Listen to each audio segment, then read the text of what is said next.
You could feel the tone after the Chiefs' preseason Week 3 game. Not fireworks, not a headline-grabbing moment, but something quieter and more important. A coach pleased enough to say, plain and simple, that everybody contributed. That's Andy Reid doing what he does best, measuring wins not only by the scoreboard, but by effort, execution, and how every single rep moves the team forward together. Preseason box scores don't make seasons, but when the head coach walks up to the mic and highlights contribution across the board, that's a signal. The plan is moving, the depth is being tested, and the staff is starting to see the answers to questions they've had since camp opened. The third preseason game is the last rehearsal before the curtain rises. For you, the useful takeaway is which players looked like they belong and which position battles gave the staff real information to chew on. If you felt that same relief watching that the Chiefs aren't leaving the season to hope, drop a quick yes in the comments so I know you're with me. What really matters here is the foundation. Veterans steadying units, young players flashing enough to force tough coaching conversations, and special teamers carving out lanes to a roster spot. Contributions like those rarely show up on highlight reels, but they show up when coaches hand out snaps and when the film room shapes Week 1 roles. If you want more of these quick, honest Chiefs breakdowns, hit subscribe and turn on notifications. We're pushing for 5,000 subs, and your support helps me keep making videos that respect your time. Quick pulse check while you're here. After this preseason, do you feel more confident about the Chiefs' depth? Yes or no? Now let's translate the podium for you. When Andy Reid says everybody contributed, he isn't tossing out a feel-good line. He's signaling that the evaluation checkpoints the staff wanted to hit actually got hit. Preseason isn't about the final score. It's about stacking reliable behavior. Coaches grade in 3 buckets: assignment, technique, and finish. Assignment is simple. Did you line up right, recognize the look, and do your job? Technique is the craft. Did your hands, feet, eyes, and leverage match what your position coach has drilled for weeks? Finish is the strain through the whistle. Did you sustain blocks, chase from the backside, and play with discipline when fatigue sets in? Veterans are graded on consistency and leadership inside those buckets. Rookies are graded on the growth curve. Do they correct a mistake on the next drive or repeat it? When Reid praises collective contribution, it usually means the tape showed complementary football.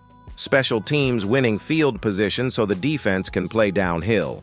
Rotational linemen keeping the pocket clean enough for the offense to run the menu, and backups communicating checks without someone waving their arms in panic. That kind of contribution becomes the backbone of the first month of the regular season, when roles are still settling, and every third down feels like it swings a game. Reid's tone also hints at practice habits translating. If a player's Tuesday footwork shows up on Friday night with the same tempo and strike, coaches trust him. Trust is the currency here. You earn it by stacking clean series, by knowing the adjustment before the sideline tells you, and by proving you can be the same guy after a mistake. That's why you'll hear a coach praise a drive that ends in a punt. The process was right even if the result wasn't fireworks. On the depth chart level, that message nudges 3 things. Snap allocation for Week 1 packages, which backups get first call when a starter needs a breather, and who anchors core special teams units. Special teams is often the tiebreaker between 2 similar players. The guy who covers a kickoff lane with discipline can be the same guy who saves a third-quarter drive with a heads-up block on a screen. Another piece, hidden inside, reads, comment is situational readiness. 2-minute offense, 4-minute offense, red zone spacing, and third and short sequencing all got stress tested.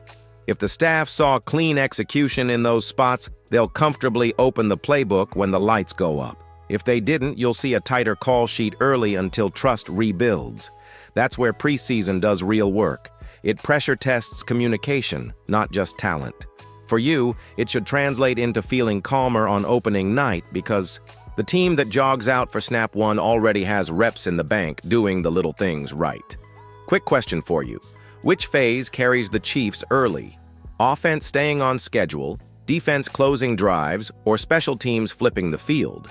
Tell me in the comments and give me one reason why. And if you're into this translate the podium approach, tap subscribe and like. It tells the algorithm Chiefs fans want smarter coverage, and it genuinely helps this channel get to 5,000. Let's talk about the sparks that put weight behind the words. When you hear a coach talk about collective contribution, you start combing the tape for individual flashes. And there were plenty. At receiver, a couple of young guys showed toughness at the catch point and route discipline you need if you're ever going to build trust with Patrick Mahomes. This isn't about gaudy stat lines, it's about winning your assignment against a live look. One receiver fought through contact on a third down conversion. That won't make a highlight reel, but will make a coach underline his name twice in the room where roster spots are debated. That's the kind of rep you point to when you ask, can we call this concept with him in the game on Sunday? On the defensive line, a few rotational players were disruptive in their gap fits, squeezing the pocket and forcing quarterbacks off their spots. That kind of disruption doesn't show up as sacks every time, but it speeds up a passer's clock and lets the back end play more aggressively.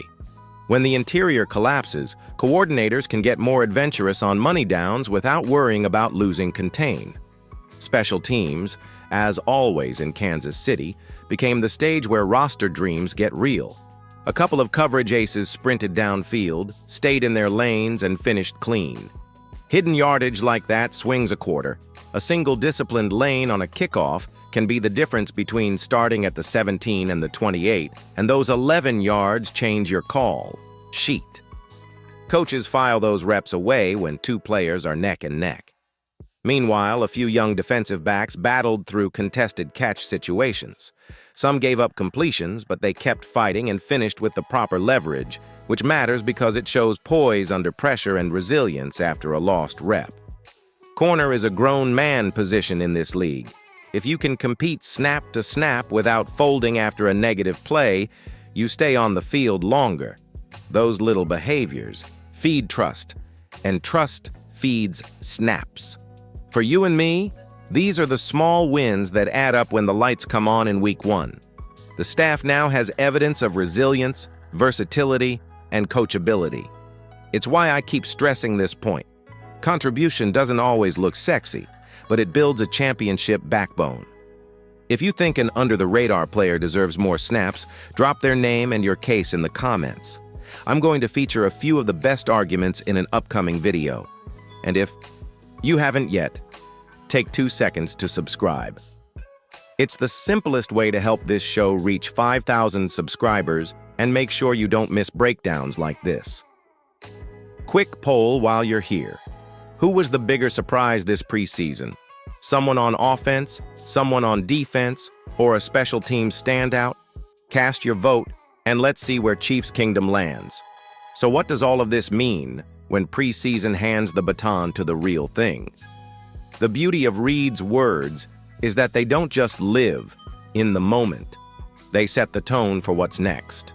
When he says everybody contributed, he's signaling that the evaluation period delivered enough data for the staff to build a week 1 plan with confidence.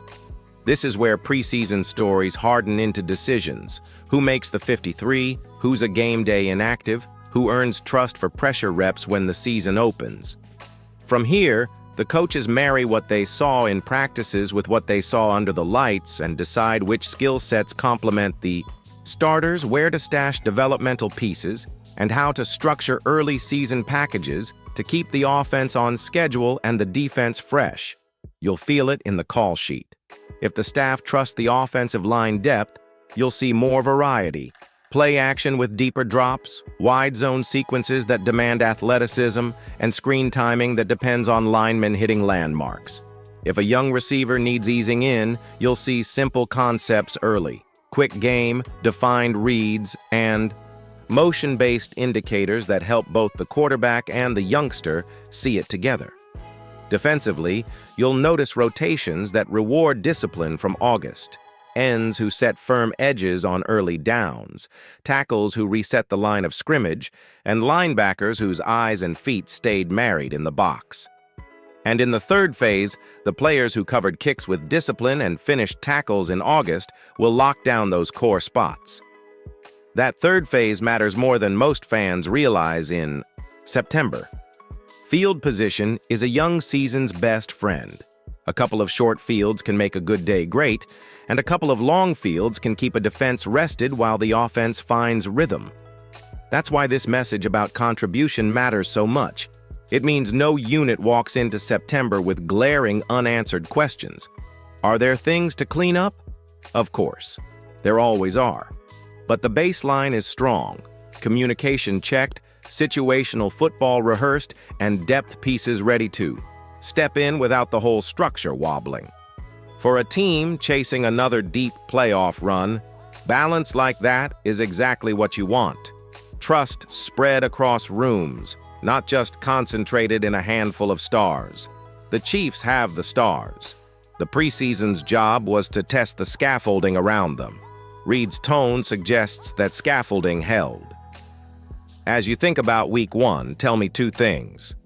What's your biggest confidence in this roster right now, and what's your biggest concern? Maybe you're bullish on the offensive line's cohesion and still a touch nervous about a young receiver's learning curve. Maybe you love the pass rush rotation but want to see cleaner red zone execution. Put both in the comments. I read them, and they shape what I cover next. If you want a full roster projection episode with snap share predictions and special teams cores mapped out, say roster projection down below so I know to prioritize it. Before you head out, a quick ask that genuinely helps. Subscribe and turn on notifications so you're here every time we drop a fresh take. We're pushing for 5,000 subscribers, and your sub is the single easiest way to tell the platform that Chiefs fans want detailed, respectful coverage. Hit like if today's breakdown earned it. It helps other fans find this community. And share this with one friend who still thinks preseason doesn't matter. You and I both know it does, when you know what to look for.